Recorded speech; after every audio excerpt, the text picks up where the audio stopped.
تاجر برادری سے بھی ہم مکمل رابطے میں ہیں. چیف منسٹر صاحب کی کل بھی بات ہوئی تھی سراج قاسم تیلی صاحب سے بھی اور مختلف ان کے نمائندوں سے. ہم ان کو ہمیشہ یقین دہانی بھی کراتے ہیں, لیکن ایک اور بات بھی ہے. اس سے پہلے اسمال ٹریڈرز ایسوسی ایشن تھی, ان سے ایک ملاقات ہوئی تھی. انہوں نے کہا تھا کہ ہمیں اولڈ سٹی ایریا میں وہاں پہ پولیس آفیسر کی کوئی نفریاں اضافی چاہیے.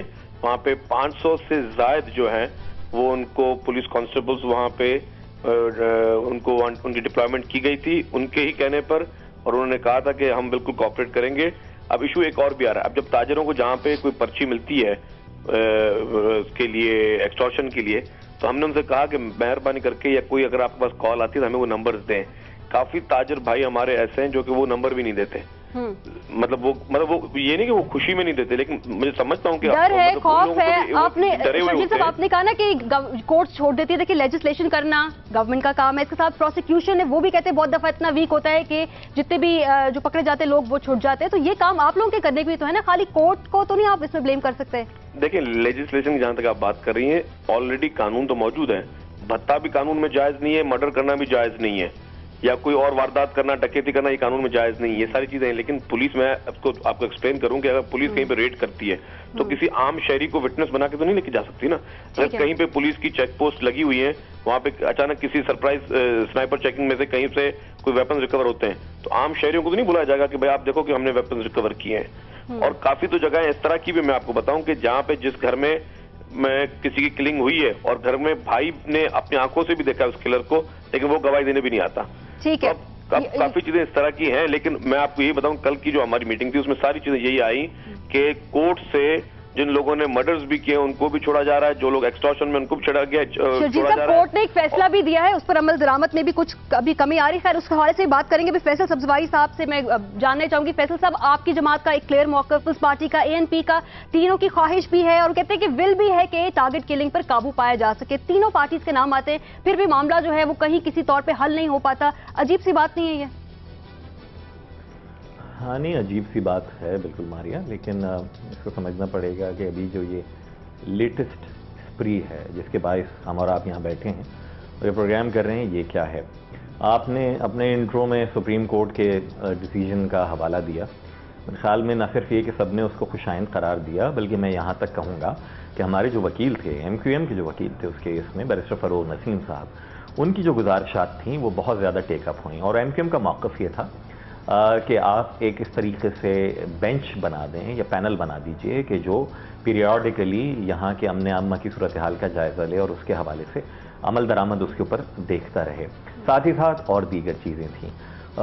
ہم نے جہاں جو کام پولیٹیکلی کرنا تھا وہ یہ کرنا تھا کہ گورنمنٹ کے ہاتھ مضبوط کریں, نہ صرف یہ کہ کرمنلز کو آئیڈینٹیفائی کریں, ان کی شناخت کروائیں, بلکہ اگر کبھی بھی کہیں, کیونکہ دیکھیے عوامی جماعتیں ہیں ساری, میں سمجھتا ہوں, اور اس میں عین ممکن ہے کہ اس معاشرے میں اگر اچھوں کے ساتھ برے لوگ موجود ہیں تو کسی سیاسی جماعت میں بھی چلے جائیں. سیاسی جماعت کا فرض یہ ہے کہ ان لوگوں سے اپنے آپ کو دور کریں, اور اگر کوئی آ بھی گیا غلطی سے اور پولیس یا قانون نافذ کرنے والے ادارے اس کے خلاف کارروائی کرنا چاہتے ہیں تو بسد شوق کریں. اور یہی ہوا کہ متحدہ قومی موومنٹ کے سینکڑوں کارکنان اور ذمہ داران کو پچھلے سال بھر میں آپ سمجھ لیجئے کہ گرفتار کیا گیا.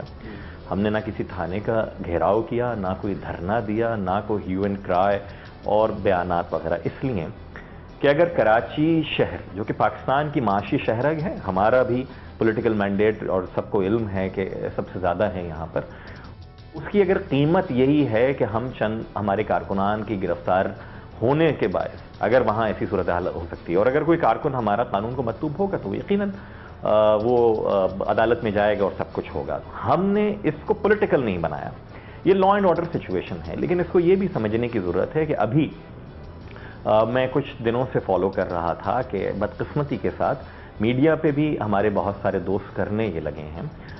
2 دن پہلے کا میں نے دیکھا واقعہ کہ اخبارات کی سرخی یہ لگی کہ کراچی میں تشدد کی لہر جاری اور 6 لوگ ہلاک ہو گئے. اور جب آپ اس کی ڈیٹیل پڑھیے تو اس میں پولیس خود انیشل انویسٹیگیشن میں کہہ رہی ہے, اور جو رپورٹر صاحب بھی لکھ رہے ہیں کہ کوئی ذاتی دشمنی تھی وہ ابھی طے ہونا باقی ہے, لیکن اس کو ایک بلینکٹ کور دے دیا جاتا ہے. دوسری بات یہ ہے کہ ہمارے ہاں جو مینس اور افریت اس وقت سب سے زیادہ الارمنگ آ گیا ہے, وہ جو چل رہا ہے وہ فرقہ وارانہ ٹارگیٹڈ کلنگز ہے. ہم اس کے حوالے سے we have been منسنگ our words. ہم نہیں کہہ پا رہے ہیں کہ کیا ہو رہا ہے، کون کر رہا ہے. پچھلے چند ہفتوں میں اگر آپ دیکھیے تو ایک بیٹل فیلڈ یہاں پر بنا دیا گیا ہے.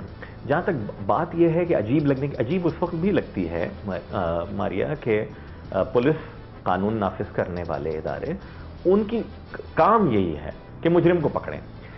اگر کوئی سیاسی جماعت سے وابستہ آدمی ہے اس کو بھی پکڑیں، ایکسپوز کریں. ماضی میں ایسا ہوتا رہا ہے. ایم کیو ایم کی جانب سے ایک دفعہ پھر آپ کے توسط سے، شرجیل بھائی یہاں پر بیٹھے ہیں، پیپلز پارٹی کی جانب سے بھی یہی پلیج ہے، اور مجھے یقین ہے کہ دیگر جو پولیٹیکل پارٹیز ہیں ان کی جانب سے بھی یہی بات ہوگی کہ اگر کوئی ہمارا کارکن بھی پکڑا جاتا ہے اس کو بھی ایکسپوز کیجئے، اور اگر ہم اس کے پیچھے آئیں، اگر کوئی آپ کو واقعتاً مطلوب ہے. پرابلم کیا ہے؟ ہارون اگر صاحب یہاں پر بیٹھے ہوئے ہیں، انہیں بھی علم ہے، مجھے بھی علم ہے، یہ بھی اور ان کے بہت سارے دوست بدقسمتی کے ساتھ نیگوشیٹ کرتے رہے ہیں ماضی میں بھی، ماضی قریب میں، ان بھٹا مافیا سے جن کا نام لینے سے لوگ کتراتے ہیں.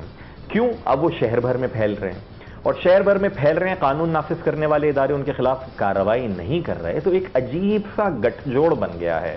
ہم پچھلے چند برسوں سے کہتے آ رہے ہیں کہ کراچی شہر میں طالبان کی پیرالل اکانومی چلتی چلی آ رہی تھی، طالبانائزیشن تھی. ذکر ابھی شرجیل میمن صاحب، ایک مجھے if you could allow me to conclude, ذکر شرجیل صاحب نے ابھی جو کیا نا، ہمارے پولیس اہلکار جو شہید ہوئے ہیں، کل کی رپورٹ ہے، آپ نے بھی پڑھی ہے، 22 سے زیادہ پولیس اہلکار پچھلے ایک مہینے میں جو شہید ہوئے ہیں وہ طالبان کے ہاتھوں یا ایکسٹریمسٹ گروپس کے ہاتھوں.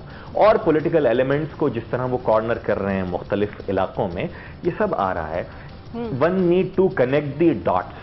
اسکیٹرڈ بھی ہو رہے ہیں، مختلف حوالوں سے بھی کرائمز ہو رہے ہیں، اور بعض کرائمز سنکرونائز بھی ہیں. ان سب کے خلاف ایک ساتھ کارروائی کرنی پڑے گی. ٹھیک ہے، کارروائی کرنی پڑے گی، لیکن چونکہ گورنمنٹ میں آپ لوگ ہیں، آپ سے ہی ایکسپیکٹ کرتے ہیں ہم کارروائی کریں. شرجیل صاحب، آپ سے میں جاننا چاہوں گی، 270 پولیٹیکل ایکٹیوسٹ جو ہیں ابھی تک ان کی جانیں گئی ہیں اس سال میں. آپ لوگ کہتے ہیں کہ وکٹمز آپ ہیں، اور ہلاکتوں کا ذمہ بھی آپ لوگوں پر ہی آتا ہے پھر، کیونکہ جب الزام آتے کہتے ہیں کہ آپ تینوں کا نام ہی سامنے آتا ہے، مطلب وکٹمز ہی آپ ہیں، اور پھر جب الزام ہے تب بھی وہ بھی آپ پہ ہی لگتے ہیں. دیکھیے ہمارے صاحب، پہلی بات تو یہ ہے کہ جب ہماری گورنمنٹ ہے تو ہم تو نہیں چاہیں گے کہ کراچی سمیت کسی بھی جگہ پہ کوئی کلنگ ہو یا کوئی چیز ہو. ایشو یہ ہے کہ تمام جماعتوں کے ورکرز جو ہیں ان کو شہید کیا جا رہا ہے. پیپلز پارٹی کے اپنے ورکرز بھی بڑی تعداد جو ہیں اس میں شہداء میں آئی ہے. اور میں نے آپ کو کہا کہ پولیس اور رینجرز اگر کارروائی نہیں کر رہی ہوتی تو پولیس والوں کو ٹارگٹ نہیں کیا جاتا. اسی مہینے میں 88 پولیس آفیسرز جو ہیں ان کو ٹارگٹ کلنگ کا نشانہ بنایا گیا ہے. اور میں یہ بھی آپ سے کہوں گا کہ پولیس اور رینجرز بالکل کوششیں کر رہی ہے. ہم نے تاجر ہوں یا کوئی بھی عام شہری بھی ہے، ہم ان سب کو تحفظ فراہم کرنے کے لیے دن رات پوری گورنمنٹ کی مشینری لگی ہوئی ہے. لیکن 2-4 ایشوز ہیں، جس طرح فیصل صاحب نے فرمایا، ایک طالبان کا ایشو ہے یہاں پہ جس طرح فرقہ واریت کی ایک نئی لہر شروع ہوئی ہے. اب اس میں بھی کافی چیزیں پیش رفت ہوئی ہیں کہ یہ کیا چیزیں، مطلب کہاں سے یہ ساری چیزیں آپریٹ ہو رہی ہیں. لیکن بات یہ ہے کہ جب تک یہاں پہ، میں دوبارہ کہوں گا کہ ہمیں سب کو، پوری سول سوسائٹی کو مل کر جو ہے ان چیزوں کو فیس کرنا پڑے گا. اور جو سب سے بڑے میں بڑا فیکٹر ہے وہ ہے جوڈیشری. میں جوڈیشری پہ کوئی کرٹیسزم نہیں کر رہا، لیکن اگر یہاں پہ ججز خود ڈریں گے، یہاں پر دیگر قوتیں خود ڈریں گی ان لوگوں سے، مطلب اگر میڈیا بھی ڈرے گی ان لوگوں سے، تو پھر یہاں پہ وہ چیز جو ہے وہ سامنے اس طرح نہیں ہے، ان چیزوں کا مقابلہ نہیں کر سکتے. اصل میں کیا ہے کہ جتنے کیسز ہم بھیجتے ہیں، مطلب میں آپ کو بتاؤں کہ جو 13D کے مقدمات ہوتے ہیں، ویپنز کی کوئی 2000 کیسز صرف ایک سال میں بھیجے گئے، اور 2000 لوگوں کو گرفتار کر کے بھیجا گیا، سب کے سب رہا ہو گئے. اب بتائیں اس میں پولیس اور رینجرز کیا کریں؟ میں نے آپ کو جس طرح بتایا، اگر آپ کے آفس کے باہر کوئی چیک پوسٹ لگی ہوئی ہو، کوئی گاڑی جا رہی ہے اور وہاں سے ویپن ریکور ہو رہا ہو، تو اس وقت کیا ہم لوگ کسی وٹنس کو بولیں گے کہ آپ کی کریں؟ پولیس کی گواہی مانی جاتی ہے، پولیس کی گواہی پوری دنیا میں مانی جاتی ہے. ٹھیک ہے، یہاں شرجیل صاحب مجھے ایک بریک لینی ہوگی. جو آپ کی بات سے اور فیصل صاحب کی بات سے مجھے اندازہ ہے کہ ڈائگنوسس کر لیا، لیکن کچھ عملی اقدامات کیے جا رہے ہیں کہ نہیں اس معاملے کو جانے کے لیے، کراچی میں جو ٹارگٹ کلنگ ہے اس کو روکنے کے لیے. اس ساری صورتحال پر ہم بات کریں گے ایک بریک کے بعد. ہمارے ساتھ رہیے.